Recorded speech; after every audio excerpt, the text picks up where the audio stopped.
La victoria de Vladimir Putin en Rusia reafirma la continuidad del hombre que maneja los hilos del poder en ese país desde 1999.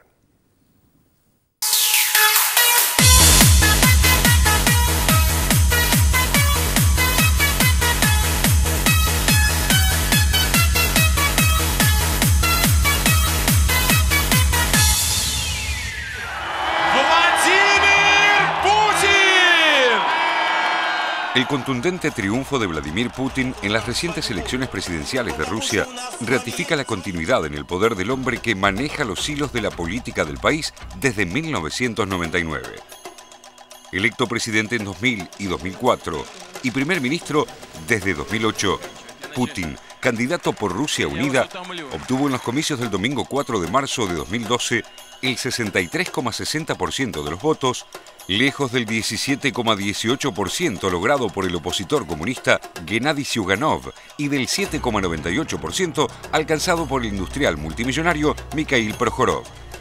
La victoria de Putin fue tan aplastante y extendida en todo el país que ni siquiera las denuncias de irregularidades y posibles maniobras fraudulentas hechas por observadores internacionales y la oposición pueden poner en duda que su performance electoral superó el 50% de los sufragios y le permitió ganar en primera vuelta.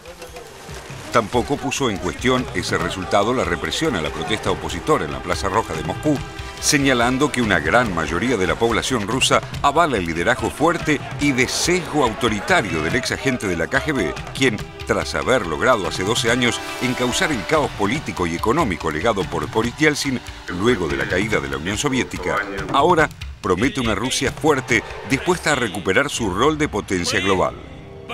En sus dos primeros mandatos, Putin aumentó los poderes del gobierno central por encima de las provincias, enfrentando a los llamados oligarcas enriquecidos por las privatizaciones.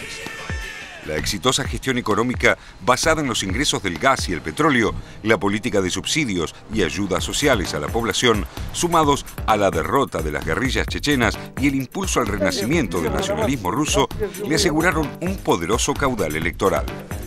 Sin embargo, el 64% de los votos obtenidos ahora por Putin no reflejan el descontento de las clases medias urbanas con lo que consideran sus prácticas antidemocráticas, la corrupción gubernamental y la falta de transparencia evidenciada en el férreo control de la información pública y la velada persecución a los opositores.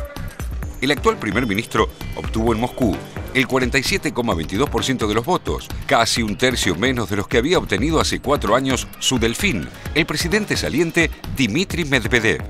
Es que la capital rusa ha sido el escenario de las manifestaciones más multitudinarias de oposición a Putin y al sistema político que ha creado, sobre todo después de las elecciones legislativas de diciembre de 2011, cuestionadas por fraudulentas. El liderazgo de Putin también tiene sus detractores en el exterior. El creciente poderío económico de Rusia, país integrante del BRIC, junto a Brasil, India y China, y la intención del todavía primer ministro de fortalecer su influencia política en el mundo a la manera de la ex Unión Soviética, preocupa a Estados Unidos y sus aliados europeos, quienes se sienten muy incómodos con el reciente veto de Moscú a las resoluciones del Consejo de Seguridad de las Naciones Unidas para que el gobierno sirio de Bashar al-Assad ceda el poder. Y también con la falta de apoyo a las sanciones contra Irán por su plan nuclear.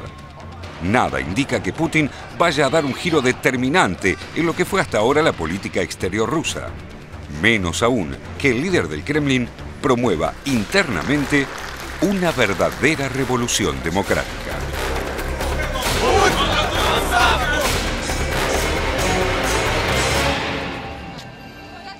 Y sin dudas debe ser un dolor de cabeza para Washington el tema de la reafirmación del liderazgo de Putin, que vuelva nuevamente a tener el control efectivo del Estado, más allá que siempre se supo que era el hombre fuerte de Rusia, porque todo lo que significa, después seguramente vamos a estar conversando, ustedes aportarán algún elemento, pero todo lo que significa la posición de Rusia y la que tiene Putin con respecto a los temas como Irán, Siria, los bombardeos humanitarios en países árabes, Venezuela, las revoluciones de color, el tema de Venezuela, pero además lo que está significando la estrategia que está anticipando que tiene Putin en materia de política energética para la región. Hay 3 o 4 factores que me parece que hay que tener en cuenta que me parece que pueden ser fundamentales. El tema de la explotación de yacimiento de gas de Siberia, el tema del oleoducto Siberia-Pacífico, todo lo que significa el desarrollo que está haciendo o que está planteando Putin en la región son impensables si no es un acuerdo con China.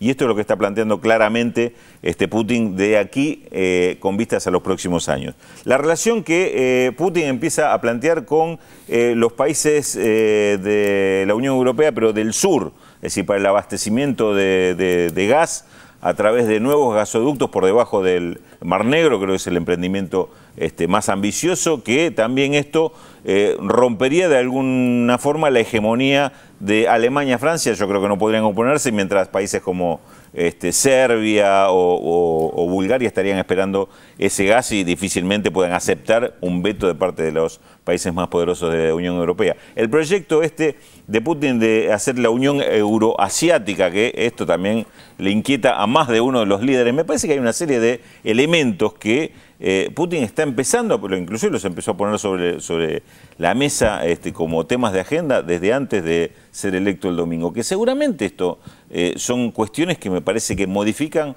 claramente el mapa geopolítico de la región y cuestionan en gran parte la hegemonía de Estados Unidos, ¿no? La sociedad estratégica que tiene con China se llama la Organización de Cooperación de Shanghái, claro, que la acordaron hace ya varios años, y es muy interesante porque incluso son los dos países, China y Rusia, que tienen veto en el Consejo de Seguridad, ¿no? Además de Estados Unidos, Gran Bretaña y Francia. Entonces esto le da también en la política exterior, digamos, que prometió Putin. Putin habló mucho de Irán durante su campaña proselitista, ¿no? Y me parece que le da una fuerza y un papel que muchos esperan que sea como la antigua Unión Soviética, que hacía el contrabalance. Yo creo que no es para tanto, pero sí puede significar un freno o por lo menos un replanteo de la situación internacional. Y le está encontrando una oportunidad más allá de, digamos, pensaba en esto de la comparación que hacías con la vieja Unión Soviética y también la cuestión de momentos. Le está encontrando una oportunidad interesante porque Rusia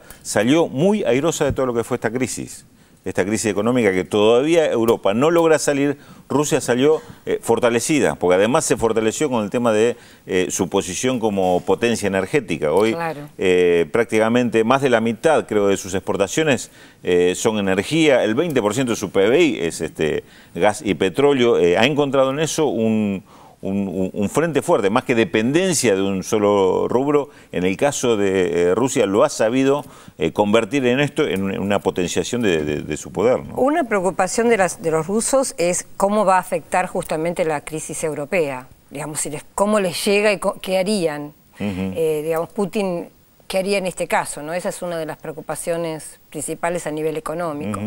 Y después a nivel político creo que lo que más tiene que encarar Putin en este momento se refiere al tema de los gobernadores, porque hasta hace unos años atrás los gobernadores se elegían en forma democrática en las urnas. Putin lo cambió, se empezó a elegir, digamos, a dedo, y ahora el gran, digamos, uno de los tantos reclamos democráticos tiene que ver con eso, ¿no? Con volver a elegir a los gobernadores de los estados de manera democrática. Yo creo que esos son los desafíos. Una de las cuestiones que ahí, digamos, después de todo lo que han sido las noticias de Moscú de estos días, es si realmente esta cuestión del liderazgo poderoso y autoritario en muchos sentidos de Putin es un aspecto cuestionable desde la falta de democracia, o es lo que ha elegido Rusia como líder, ¿no? Si esta forma no es justamente lo que más atrae a Putin a los ahí entran rusos, en la psicología, especialmente los occidentales, con la cuestión rusa y el imperio y los zares. ¿Y cómo se trata la prensa, ¿no? Porque la verdad que si uno, por ejemplo, a veces lee la prensa española, cómo habla de los gobiernos nuestros, de Argentina, de Venezuela, se da cuenta de la manera que se manipula mal la realidad política. Además, en parte, yo creo que también tenemos que pensar que Occidente siempre tiene un ojo sobre Rusia, un ojo negativo, y de alguna manera también ha manipulado mucho estos temas de las movilizaciones. A mí algo que me llamó la atención, ya que mencionás las movilizaciones, que hubo protestas esta semana, denuncias de fraude, bastante pequeñas las movilizaciones. Hoy estaba leyendo en un diario ruso, creo que era el Moscow Times, diciendo que las movilizaciones van a seguir. Pero lo que me llamó la atención es que, por lo menos de alguna lectura que hice de uno algunos diarios rusos, lo que señalaban, el único punto fuerte que tenían para atacarlo o criticarlo a Putin era que había tenido una baja votación en Moscú y que había perdido votos en San Petersburgo, nada más. No tenía, como que no tenía flancos débiles. No. Uno podía pensar que Putin tenía que tener más flancos débiles, Sí. lo que demuestra también la fragilidad de la oposición. Exactamente. Hasta la ONG más digamos, opositora, que se llama Golos, dijo sí, que había ganado por más del 50%. No por el 63%, pero bueno, Sí, más pero- del 50%.